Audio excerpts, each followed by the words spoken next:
Bismillahirrahmanirrahim. Assalamualaikum warahmatullahi wabarakatuh. Alhamdulillahirabbil alamin wassalatu wassalamu ala asyrafil anbiya'i wal mursalin sayyidina wa habibina wa maulana Muhammadin wa ala alihi washabbihi ajmain. Allahumma iftah lana hikmataka wansur alaina rahmataka ya zal jalali wal ikram. Allahumma allimna at-ta'wil birahmatika ya arhamar rahimin wa faqihna fid din. Qala al-muallif rahimahullah ta'ala wa nafa'na bihi wa bi'ulumi fid dharain amin. Qala Syekh al-Imam Ibnu Athaillah as-Sakandari rahimahullah, la yushakkikannaka fil wa'di adamu wuqu'il maw'udi wa in ta'ayyana zamanuh li alla yakuna dhalika qadhan fi basiratik wa ikhmadan li nuri sariratika. Ini masih lanjutan dari nomor 6 yang kemarin ya. Jadi kata beliau, la yushakkikannaka fil wa'di, jangan membuat kamu ragu fil wa'di terhadap janjinya Allah. Jadi kalian itu jangan jadi ragu terhadap apa yang Allah janjikan. Kapan adamu wuqu'il mau'udi, ketika tidak terjadi apa yang dijanjikan itu. Jadi kalau Allah janji terus kamu sudah nungguin kok nggak jadi gitu, kok nggak datang yang Allah janjikan itu. Jangan kamu jadi ragu, kayaknya Allah nggak ngasih deh gitu.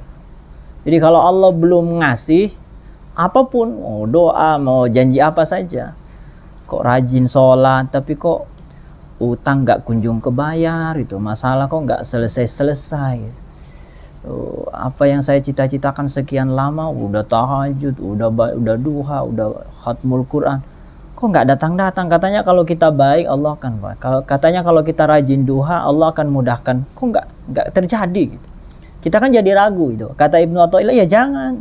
Jadi kalau nih ya, wa in ta'ayyana zamanuh, walaupun menurut kamu waktunya sudah saatnya gitu. Kalau kemarin kan kita bahas doa. Jadi kalau kita berdoa, Allah mengijabah itu dalam bentuk yang Allah inginkan dan waktu sesuai yang Allah inginkan. Ingat ya, masih ingat ya. Jadi kalau kita doa, jangan ngatur bentuknya apa, waktunya kapan, itu terserah Allah. Maka dalam konsep kitab hikam, nggak ada doa yang nggak diijabah. Yang ada kita salah paham terhadap bentuk pengabulan doa. Ya. Kita itu suka salah paham sama Allah. Kita doa padahal Allah sudah ngasih itu. Tapi menurut kita kayaknya kok Allah ngasihnya yang lain sih gitu. Jadi dikiranya belum dikabulkan. Apapun yang kita minta, kebaikan apapun yang kebaikan apapun yang kita minta, Allah pasti ngasih. Jadi makanya ayat doa itu, coba ya kita ulang-ulang tuh ayat doa. Ud'uni astajib lakum. Itu kan di surah Al-Mu'min ayat 60 ya, Jadi kata Allah, surah Ghafir ayat 60. Itu kalau kita renungkan ayat itu, ada namanya ilmu tafsir. Jadi kata Allah, ud'uni astajib lakum. Itu antara ud'uni, kan ud'uni artinya berdoa padaku, berdoalah kepadaku, atau bahasa kita minta gitu. Ud'uni itu artinya minta kepadaku. Lalu Allah bilang astajib lakum, itu nggak ada huruf perantara, bukan ud'uni fa astajib lakum, nggak ada fa-nya. Biasanya ada fa-nya, mintalah maka akan saya kasih. Jadi kita kan nerjemahkannya akan, berdoalah kepadaku niscaya. Biasanya orang ngasih terjemahan niscaya, padahal di redaksi ayatnya nggak ada kata apa-apa. Berdoa kepadaku, aku kabulkan. Berarti berdoa dengan pengabulan itu nggak ada jarak. Nggak ada jarak. Allah, kita berdoa Allah langsung terima. Cuman nanti kejadian yang kita minta kapan akan terjadi itu terserah Allah. Jadi kayak proposal gitu ya. Mungkin kalau di antara kita kan ngasuh proposal, setiap kita ngajuin proposal itu langsung di ACC. Cuma ngasih uangnya itu ntar. Karena Allah tahu kapan waktu yang terbaik terjadi yang kita inginkan. Misalnya udah pengen punya mantu, kapan? Anak saya udah tua, udah kepala 3 misalnya, udah berumur. Nah kita berdoa, ya Allah berikan jodoh, segerakan. Nah Allah pasti menerima doa ini. Tapi kejadian yang kita minta terserah Allah kapan waktunya. Dan Allah tidak mungkin salah dalam menentukan waktu. Wah, Allah pencipta waktu kok. Allah tahu kapan kejadiannya. Jadi sesungguhnya kita itu makhluk yang harusnya paling bahagia gitu. Karena Allah sudah atur. Kita tinggal doa dan berusaha aja. Tapi kan kita harus berusaha. Betul, usaha cari jodoh itu, cari apa, usaha apa, nyari kenalan atau apa. Silakan saja.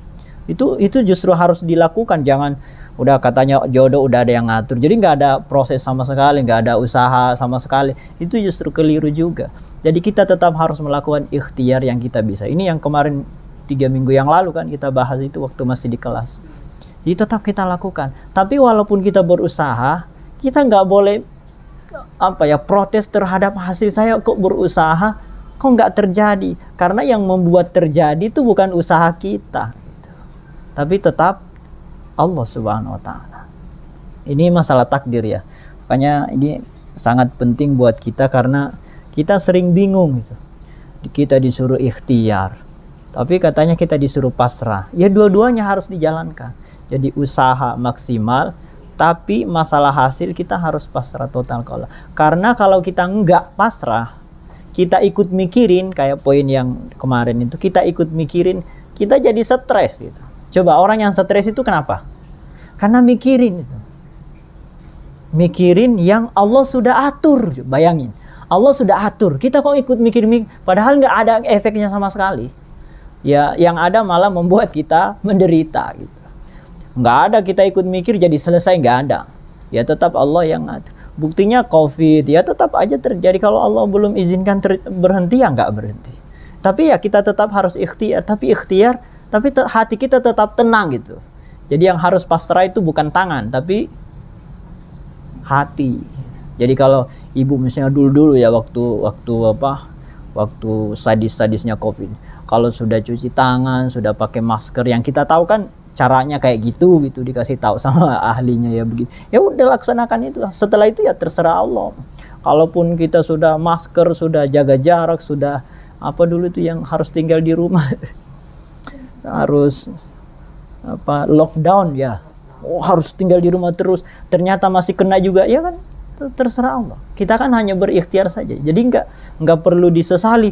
Kenapa ya Allah saya udah masker, ya Allah saya udah gini, tapi kok masih kena? Ya nggak perlu. Karena kita sudah berusaha. Nah ini penting buat kita. Nah begitupun kemarin masalah doa. Doa yang penting kita berdoa. Mungkin ada yang nanya, terus apa tujuannya kita doa? Habis kita doa kita diam saja. Bukan diam. Jadi kita berusaha lafadzkan doa, memanjatkan doa kepada Allah, itu sebagai bentuk komunikasi kita kepada Allah. Karena doa adalah mukhul ibadah. Doa itu mukhul ibadah, itu artinya doa adalah ruhnya ibadah. Doa itu ruhnya ibadah. Ibadah yang paling rahasia gitu. Jadi karena doa itu membuat kita bertemu gitu, berkomunikasi dengan Allah. Kita sholat kan untuk apa? Untuk menghadap Allah. Maka dalam sholat itu isinya doa semua. Coba. Ihdinas siratal mustaqim, subhana rabbiyal a'la. Terus ada sholawat. Sholat ya doa juga. Rabbighfirli warhamni, doa. Jadi isinya doa. Karena doa itulah yang menyambungkan komunikasi kita dengan Allah. Maka sekali lagi dari pelajaran ini kita harus menarik kesimpulan pelajaran bahwa yang terpenting dari doa itu adalah perjumpaan kita dengan Allah, bukan pengabulannya. Yang penting itu kita menyebut nama Allah itu sudah anugerah besar ya. Seperti kalau kita diundang ke istana, bukan sampai dikasih es, sampai di sana dikasih kue, bukan kuenya. tapi masuk istananya itu. Ibu misalnya ke Mekah, ke ziarah ke Masjidil Haram, kan bukan di sana bisa minum zam-zam, bisa, kan bukan itu. Tapi yang penting kita masuk bertemu Allah gitu. Ketemu Allah. Termasuk di masjid kan bisa ketemu Allah. Ibu saya nggak usah ke jannatin, nggak dikasih minum.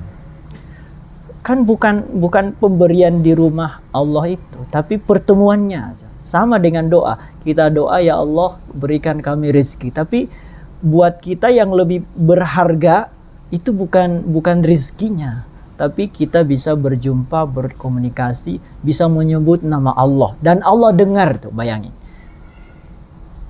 Ibu komat kami apa ngirim surat ke Menteri Pendidikan, ke Gubernur, belum tentu dibaca. Coba ibu nulis surat ditujukan ke Gubernur atau Menteri Pendidikan atau Menteri Sosial apalah, udah pasti dibaca? Belum tentu. Kalau sampai dibaca kan senang banget. Nah, doa kita itu udah pasti didengar. Udah kayak apa itu gembiranya ya, mestinya. Udah kayak apa kita beruntungnya doa didengar oleh Allah. Nah, itu masalah doa. Jadi jangan risau doa belum dikabul. Enggak apa-apa. Yang penting kita bisa berdoa itu sudah cukup. Karena Allah tahu kapan waktunya dikabulkan dan bentuknya apa. Jangan sampai yang kita butuhkan, yang kita minta, itu yang berbahaya. Atau belum dibutuhkan saat ini. Atau kalau Allah ngasih saat ini, jangan-jangan kita repot mengurusnya. Kita minta ini, padahal kita belum siap menerima itu. Ya udahlah, yang Allah berikan, apalagi kalau kita baca atau kita renungkan, ternyata yang Allah berikan itu sudah lebih dari cukup. Buat apa lagi coba? Kita sudah makan, sudah minum, bisa tidur, bisa mandi, bisa sholat. Bisa sholat. Udah kayak apa itu, apa beruntungnya kita bisa sholat. Saudara-saudara kita di belahan dunia yang lain mau sholat, mau mandi aja susahnya bukan main. Tapi kita ya jarang bersyukur sih. Jadi la yushakkikannaka fil wa'di adamu wuqu'il maw'ud wa in ta'ayyana zamanuh.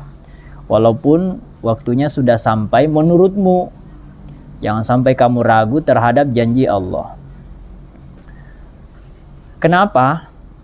Karena kalau kita ragu gitu, Allah nggak ngasih, udah waktunya misalnya, kok Allah belum ngasih, li'alla yakuna dzalika qadhan fi basiratik wa ikhmadan linuri sariratik. Karena kalau kamu ragu, itu akan membuat pandangan mata batinmu ya, atau mata hatimu, pandangan basirah itu jadi redup gitu.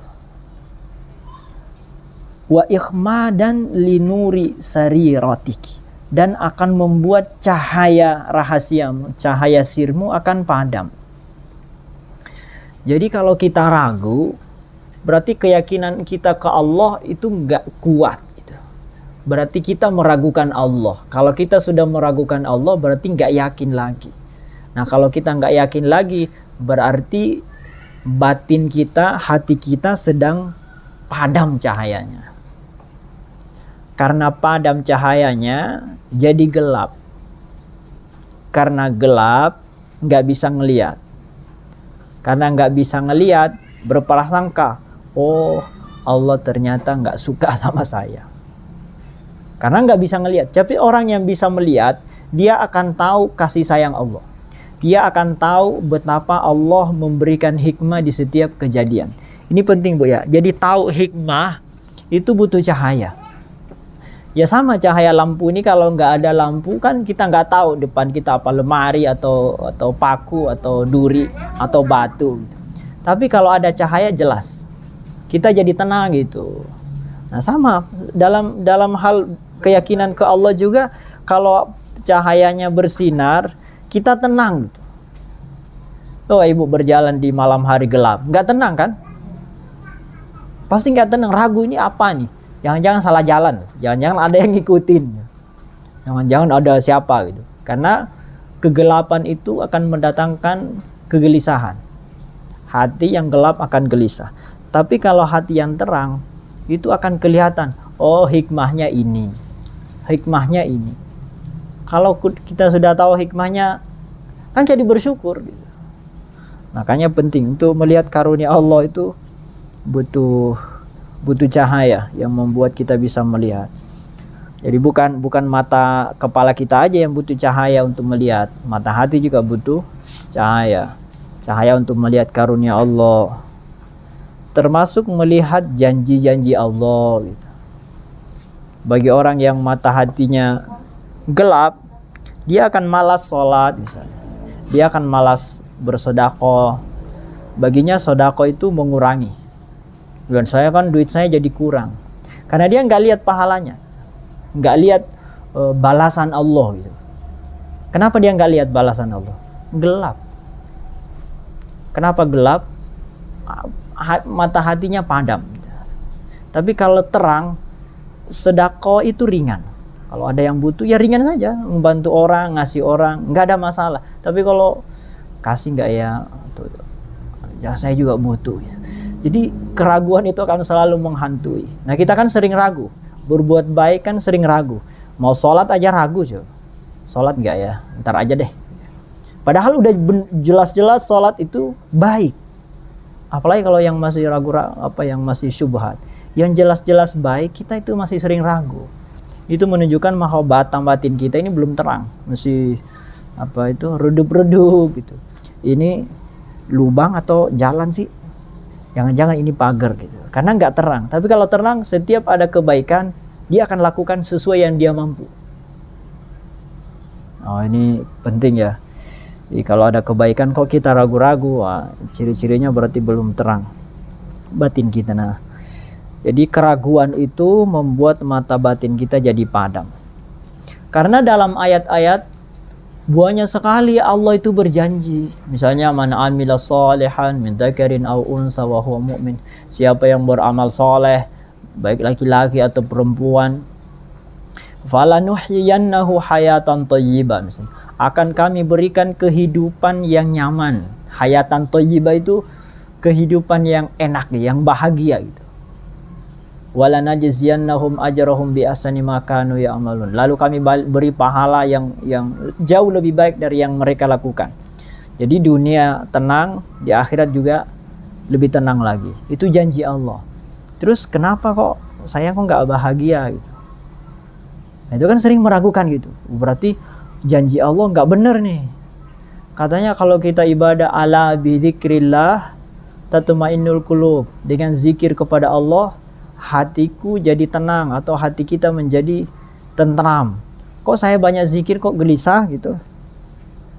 Ayo, orang beriman akan diangkat derajatnya. Siapa yang mengagungkan Allah, Allah akan mengagungkan dia. Siapa yang menolong agama Allah, Allah akan menolong dia. Banyak janji-janji Allah. Tapi perasaan kita kenapa Allah enggak? Maka sekali lagi dari poin ini jangan sampai membuat kita ragu, karena janji Allah itu enggak harus selalu yang sesuai dengan yang kita bayangkan. Itu satu. Jadi janji Allah enggak harus selalu sesuai dengan yang kita bayangkan. Yang kedua, pemberian Allah itu enggak melulu materi. Kita kan sering kecewa ke Allah itu karena kita menganggap pemberian Allah itu harus materi. Kita jarang, coba andai kata ibu ini atau kita lah bangun pagi-pagi tiba-tiba dapat uang 1 M. Tiba-tiba tempat tidur itu ada uang 1 M gitu. Kira-kira langsung sujud syukur gak? Wah, udah langsung sujud syukur itu. Waduh, ya Allah, ya Allah. Wah, udah sujud syukurnya udah lama itu kan. Bisa syukuran. Tapi ketika kita bangun, mata kita bisa terbuka gitu. Nikmat gak itu? Lebih berharga mana? 1 M atau mata bisa terbuka? Coba. Tangan bisa bergerak. Napas masih keluar masuk. Tapi kenapa kita jarang sujud syukur ketika bangun menemukan mata kita bisa terbuka? Karena kita itu selalu gitu, dianggapnya nikmat itu harus bentuknya materi kayak tadi. Jadi kalau nikmat-nikmat yang biasa yang sering kita diberi oleh Allah itu enggak terasa nikmat gitu. Nah, itu kekeliruan kita yang sangat fatal sebenarnya. Jadi terlalu materialistik gitu. Padahal pemberian Allah loh itu. Jadi betapa Allah itu mengaruniakan nikmat yang sangat besar setiap saat. Itu masih berhubungan dengan lahiriah, belum batin. Kita bangun ingat Allah. Wah, itu kan nikmat yang nggak ada tandingannya gitu. Bangun kok kita ingat Allah. Bayangkan kalau kita bangun tiba-tiba ingkar kepada Allah, tidak beriman kepada Allah. Bangun tahu-tahu nyari salib, misalnya kayak gitu. Nggak ingat Allah. Atau bangun tiba-tiba mau melakukan maksiat, pengen membunuh anak, pengen mencelakakan suami atau istri, kan bisa saja. Tapi kita dibangunkan dalam keadaan hati kita terbuka, dalam keadaan ingat Allah, beriman kepada Allah. Ini kan nikmat gitu. Tapi nggak terasa. Padahal itu nikmat yang jauh lebih besar daripada uang 1 M. Jadi kita itu suka protes ke Allah karena terlalu materialistik. Kita malas gitu, atau mungkin dibutakan hati kita untuk melihat karunia Allah yang lain, yang justru itu lebih besar nilainya. Jadi coba kita dibukalah ya mata batin kita, melihat karunia Allah yang besar-besar. Jangan yang kecil-kecil, jadi uang, ya, pasangan hidup, ya, kendaraan, ya, rumah, ya, macam-macam, pangkat, jabatan. Kalau suaminya naik pangkat tuh gembiranya kayak apa. Tapi ketika suaminya nambah sholat duhanya misalnya, itu biasa aja. Atau kehilangan duha, itu suaminya tuh nggak pernah sedih. Tapi kehilangan jabatan itu nangis. Oh, kenapa suami saya, ntar saya makan apa? Padahal hanya hilang materi. Tapi kalau hilang pahala, hilang kemuliaan di sisi Allah, misalnya tiba-tiba suaminya nggak rajin sholat jamaah misalnya, itu nggak, biasa aja. Padahal itu musibah yang jauh lebih berat dan lebih besar. Jadi kita diajarin untuk lebih ke dalam ya, melihatnya jangan yang tampak. Bahwa yang tampak, uang, makan, rumah, kendaraan penting, itu penting. Itu penting. Tapi jangan sampai itu membuat kita lalai dari yang lebih penting. Jangan sampai gara-gara harta yang banyak atau sibuk mengurus jabatan atau pekerjaan dunia, lalu membuat kita meninggalkan yang jauh lebih berarti. Itu kan kebodohan yang paling bodoh ya. Kebodohan yang paling puncak ya. Kalau bahasa para ulama itu jahlun murakkab. Jahlun, kebodohan kuadrat gitu. Bodoh di atas bodoh. Iya. Ya Allah. Ini. Jadi menurut kita apapun yang terjadi, ini ya kita simpulkan saja. Apapun yang terjadi, mau yang Allah janjikan benar-benar terjadi sesuai keinginan kita atau enggak, itu kita jangan sampai terpengaruh. Keyakinan kita kepada Allah nggak boleh didikte oleh hawa nafsu kita. Hawa nafsu kita itu ya kepengen cepat, kepengen nyaman. Anak kita, saya harus jadi ini, anak saya tuh harus jadi menteri ini, harus jadi tentara, harus jadi ini. Anaknya misalnya pengennya yang lain. Selama itu baik, kita harus mendoakan. Atau diri kita sendiri juga sering begitu. Saya cita-citanya pengen jadi dokter, kok jadi guru, atau kok kerja apa-apa, kok nggak sesuai dengan rencana saya. Yaitu jangan membuat kita jadi ragu terhadap janji Allah. Loh, Katanya kalau kita rajin belajar jadi pintar. Kok saya nggak pintar-pintar? Kok nggak jadi profesor? Kalau kita menginginkan yang baik, katanya Allah akan mengabulkan. Kenapa kok saya nggak dikabulkan keinginan saya, cita-cita saya? Jadi kejadian yang nggak sesuai keinginan kita, jangan kita menggugat Allah lah, bahasa kasarnya itu. Jangan sampai membuat kita menggugat Allah. Karena takdir Allah itu sudah baik semuanya, nggak ada yang keliru.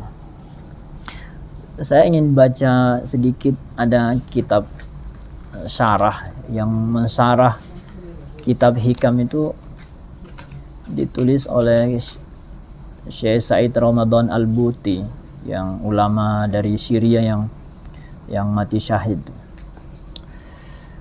Beliau mengutip ada kisah ya. Apa kita baca aja kisah. Jadi ada orang soleh, ini kisahnya menarik. Ada orang soleh ditanya, kiai lah kalau di Indonesia, kiai besar gitu ya, ditanya sama seseorang, ala tarayna ya sayyidi ba'dan min karamatika allati taziduna imanan wa thiqatan billahi azza wa jalla. Ya syekh atau ya kiai, bisa nggak menunjukkan keramatnya kepada kami biar kami tambah yakin? Oh, biasa kan orang awam itu kan biasanya tertarik sama karomah gitu. Kiai kok udah kiai besar, ulama besar, karamatnya apa gitu? Karomah gitu. Oh, karomah kan? Karomah ya. Kalau nabi mukjizat lah, kalau nabi. Tapi kalau ulama ya karomah. Kiai karomahnya apa itu? Buat apa? Ya biar kami tambah yakin gitu, makin membela kiai. Lalu kata syekh ini, qala lahum ala tarawna a'ajibul al-khawariq al-karamat allati yukrimunillahu biha fi kulli lahwah. Kata syekhnya, apa kalian gak lihat karomah saya yang Allah berikan kepada saya, yang saya perlihatkan setiap saat? Apa kamu gak lihat karomah saya yang selalu tampak setiap saat, fi kulli lahwah, setiap saat karomah saya kan saya perlihatkan. Apa kamu nggak lihat? Qalu lahu lam nara syai'an minha ba'd. Kami nggak lihat sama sekali ya kiai. Ya syekh, nggak ada yang kita lihat.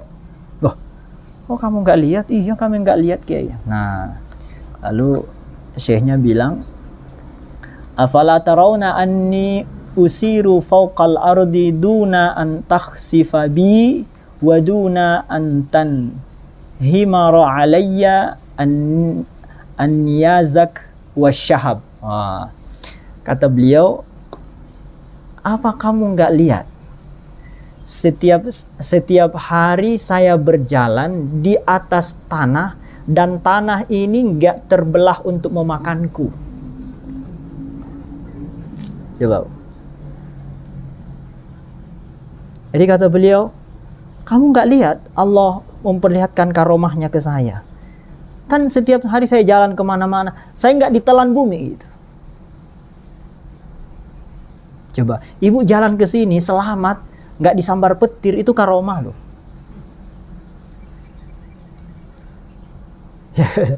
Kan ayatnya, coba di surah Al-Mulk itu, aamintum man fis samai ayyakhsifa bihimul ard.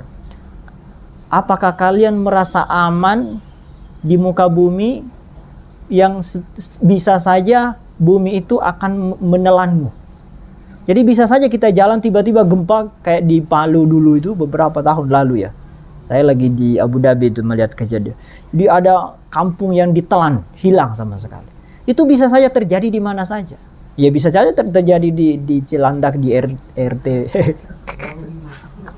Bisa, itu bisa. Tapi saat ini kan nggak terjadi, itu kan karomah. Jadi ketika Allah tidak mendatangkan musibah ke kita, itu karomah. Jadi kalau ibu bangun pagi ya masih bisa hidup, masih bisa bergerak, masih matanya masih bisa melihat, masih bisa cuci muka, masih bisa sholat, itu karomah.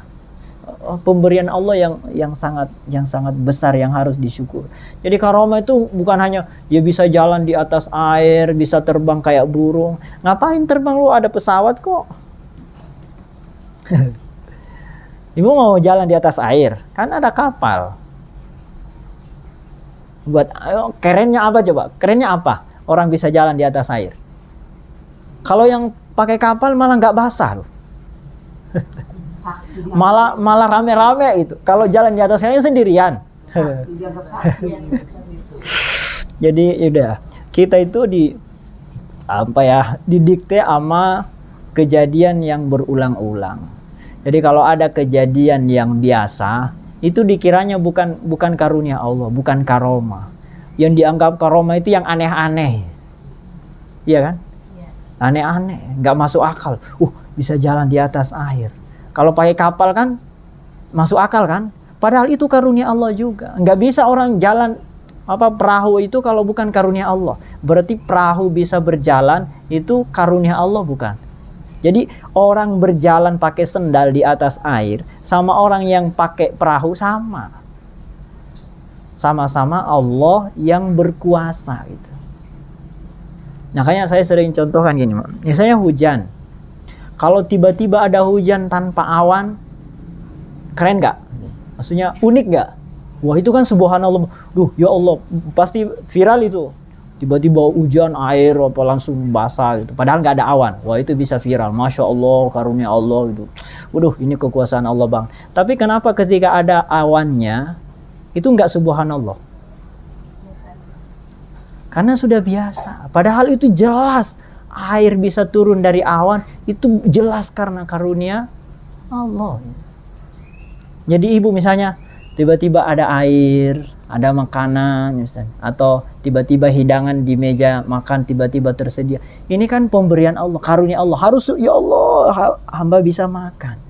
Tapi kita nggak gitu kan? Karena udah biasa gitu. Masuk di akal kan? Iya biasalah istri saya masak, dia kerja. Padahal ya ada istri yang masak atau tiba-tiba ada itu. Kayak Maryam itu tiba-tiba buah-buahan ada aja di meja gitu. Itu kan langsung subhanallah. Tapi kalau beli dulu, belanja dulu. Jadi apa? Jadi yang ada prosesnya itu tetap karunia Allah. Tetap karunia Allah. Misalnya ibu punya anak. Bayangin kayak Maryam tiba-tiba punya anak tanpa ayah. Itu kan baru ya Allah subhanallah. Atau tiba-tiba ada aja di depannya anaknya langsung besar itu kan langsung subhanallah. Tapi kalau anaknya ya pertama dia punya suami, punya istri, lalu hamil, lalu lahiran, itu kayak Allah itu nggak ada. Seolah-olah anak itu ya dia sendiri yang mengurus. Padahal ya walaupun melalui proses itu tetap karunia Allah, tetap karomah gitu. Jadi maksudnya ibu dari rumah saya ini nanti bisa nyampe ke rumah dengan jalan, itu karomah. Sama ketika ibu tiba-tiba menghilang, tiba-tiba udah di kamar di rumahnya, itu sama karomah juga itu. Tapi ya nggak usah pakai sihir, pakai kitab-kitab sihir, nggak usah belajar sama pesulap hijau tuh. Udah ya Allah, itu saya tuh kadang ketawa ya lihat video-video. Dianggapnya aneh itu kalau nggak masuk akal. Padahal yang masuk akal ya tetap karunia Allah. Kita dapat makan karena kerja, sama. Nggak kerja tiba-tiba dapat makan, itu sama. Tetap Allah yang ngurus, tetap Allah yang ngatur. Jangan kalau sebab akibat terjadi kita jadi nggak kagum ke Allah. Sama ketika melihat, coba itu ya, melihat awan berbentuk Allah misalnya. Berarti ibu keluar misalnya, tiba-tiba ngelihat awan berbentuk Allah, itu kan langsung dipoto. Subhanallah. Ya nggak apa-apa. Tapi kenapa kalau awan yang nggak bentuk Allah, kenapa nggak subhanallah? Emang kalau nggak bentuk Allah, awan itu bukan diciptakan Allah, nggak diatur oleh Allah. Bedanya apa coba itu? Sama, lihat pohonnya lagi sujud. Pernah lihat kan? Atau pohonnya ruku. Subhanallah, pohon ruku. Emang kalau pohon itu nggak ruku, nggak subhanallah. Jadi, aduh ya Allah. Ya karena mata batin kita ya harus harus dipancing sama kejadian-kejadian yang aneh baru ingat Allah. Jadi kita harusnya diolah, diubah mindset kita. Semua itu subhanallah. Makanya ada ucapan itu apa ya, bahasa Inggris ya, saya apa bahasa Inggrisnya itu, semua dalam hidup ini semua adalah keajaiban. Ada nggak yang tahu bahasa Inggrisnya? Hidup ini adalah keajaiban. Ayo.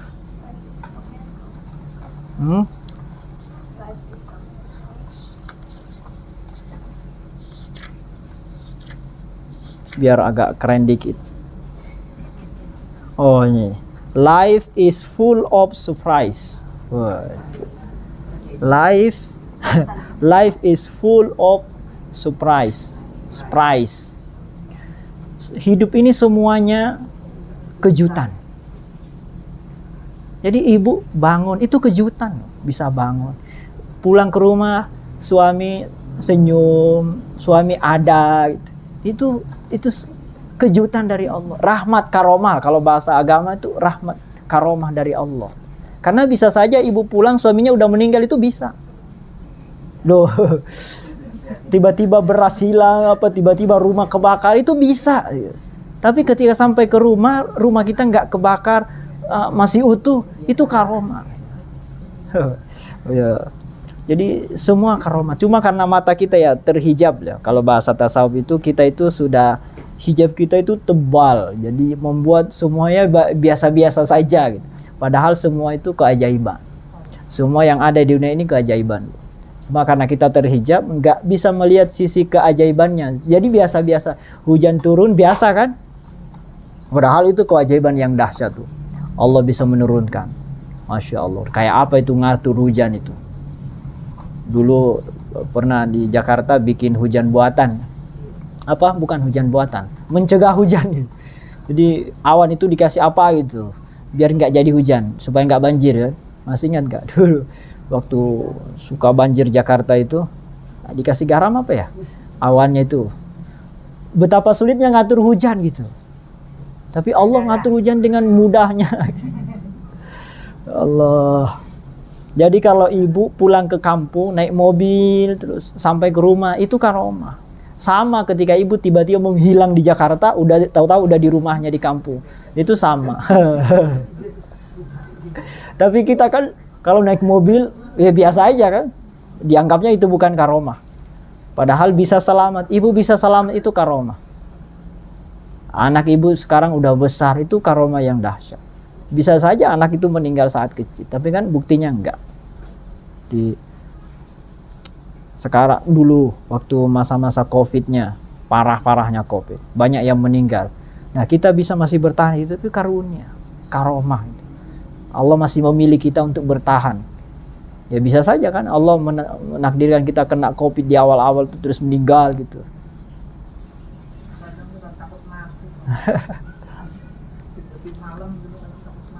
Jadi mestinya kalau misalnya anak ibu misalnya nggak lulus, itu mestinya melihatnya, ya Allah walaupun anak saya nggak lulus tapi masih hidup.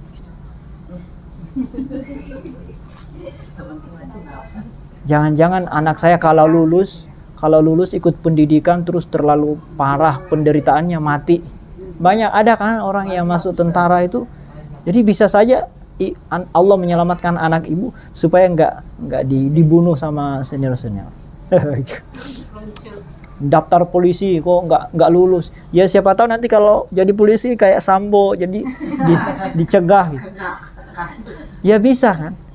Ya kan dulu kisahnya Nabi Khidir kan masih ingat di Quran itu. Nabi Khidir membunuh anak kecil, ya kan? Ketika Nabi Musa ya langsung protes, wah ngapain sini wahai guru. Waktu saat itu Nabi Musa berguru sama Khidir. Tapi kata Nabi Khidir, kamu jangan nanya ya. Nah, boleh kamu nanya. Tapi Nabi Musanya nggak tahan. Oh, gurunya dicekek lehernya, anak itu meninggal seketika. Ya protes, wah ya Syekh, kenapa kok anak itu nggak berdosa kok dibunuh? Tapi kata Nabi Khidir, Kamu nggak tahu anak ini kalau dibiarkan hidup bahkan jadi orang kafir dan itu akan mencelakakan dirinya dan orang tuanya. Ya mending saya bunuh sekarang biar meninggal belum kafir. Jadi hikmah Allah itu suka nggak kelihatan. Nah kita harus lihat semua itu. Ya Allah, untung saja Allah ambil gitu saat ini. Jadi kita dalam menerima karunia Allah itu jadi santai itu. Anak misalnya diambil Allah atau mobil diambil orang misalnya, yang biasa terjadi sama Bu Lukman tuh. Ya biasa, nggak membuat kita jadi putus asa ya. Mungkin Allah ngasih dari cara yang lain. Allah ganti dengan bentuk yang lain. Mungkin anak kita jadi sukses, jadi mudah belajar, atau usaha yang lain jadi ya tetap kita harus berusaha mencari ya melakukan upaya-upaya, tapi itu nggak membuat kita jadi putus asa, jadi protes ke Allah gitu, kayak gitu. Jadi enak Bu, menjalani hidup sebetulnya itu nyaman, cuma karena kita ya didikte oleh hawa nafsu, jadinya terlalu materialistik tadi, harus bentuk uang, harus bentuk materi, padahal karunia itu sangat luas. Karunia Allah itu sangat luas sekali. Ya kayak tadi itu kita bisa makan, bisa ngaji, bisa ngobrol, bisa bicara gini, ngomong. Kayak apa kalau tiba-tiba lidah ibu nggak bisa gerak? Bisa kan? Bisa. Oh Allah yang ngatur lidah kok. Mata tiba-tiba buta gitu. Coba. Jadi ya Allah. Jadi betapa besarnya karunia Allah itu. Bukan hanya kecil-kecil ya, anak lulus, anak sehat, kita sehat. Itu mah kecil-kecil. Coba lihat loh yang besar-besar. Kita bisa sholat, bisa wudhu. Coba kalau tiba-tiba air susah nggak bisa wudhu, wah repot ya. Apalagi tiba-tiba nggak ada beras. Ya kayak apa itu menderitanya kita kalau tiba-tiba nggak ada beras. Oh, minyak goreng aja langka, menjerit semua. Aduh. Jadi sudah kita itu harus bersyukur. Apalagi kalau nggak ada air, ya Allah. Mati lama. Ya mati, listrik aja mati 30 menit itu.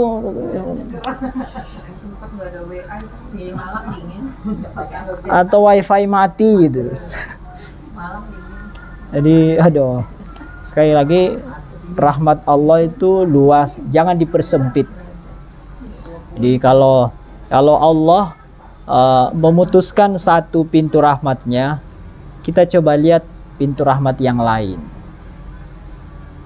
Misalnya kepala kita sakit, itu kita masih bersyukur karena yang sakit cuman kepala. Jari masih nggak sakit, tangan, lutut, ginjal, hati, jantung, kan banyak. Lutut, kaki. Kalau cuma tangan yang sakit, satu jari, kan masih ada jari yang lain. Jadi udah, karunia Allah itu sangat banyak. Yang kedua tadi itu ya karomah. Karomah adalah semua pemberian Allah. Bukan yang aneh-aneh aja karomah itu. Bukan hanya bisa jalan di atas air, bisa terbang, bisa menghilang. Ibu bisa sholat itu karomah. Ibu masih bisa makan itu karomah. Masih bisa berkumpul sama keluarga itu karomah. Masih bisa sesekali melihat anak walaupun lewat telepon, itu karomah. Semua karomah. Kita dikasih anak karomah. Ada suami yang beriman, suami yang bisa membimbing, masih bisa nyari nafkah, itu karomah. Banyak orang yang nggak punya suami yang akhirnya minta-minta di jalanan. Kita nggak ditakdirkan kayak gitu. Kurang apa coba karomah Allah? Bisa saja kan kita dibikin jadi kayak pengemis, nggak ada pemasukan, nggak ada rezeki, lalu kita minta-minta di jalan, itu bisa. Tapi Allah nggak jadikan itu. Penting kan karomah. Jadi, jangan sampai kita membuat jadi ragu hanya lantaran yang kita minta belum dikabulkan, atau janji Allah nggak terjadi sesuai keinginan kita. Mudah-mudahan dengan ngaji hikam ini kita semakin pasrah ke Allah, semakin patuh. Intinya semakin merasa bersyukur atas karunia Allah yang selama ini jarang kita sentuh, gitu. Jarang kita renungkan, jarang kita sadari. Memang kita harus diperingati, harus dinasehati. Ya, Al-Fatihah.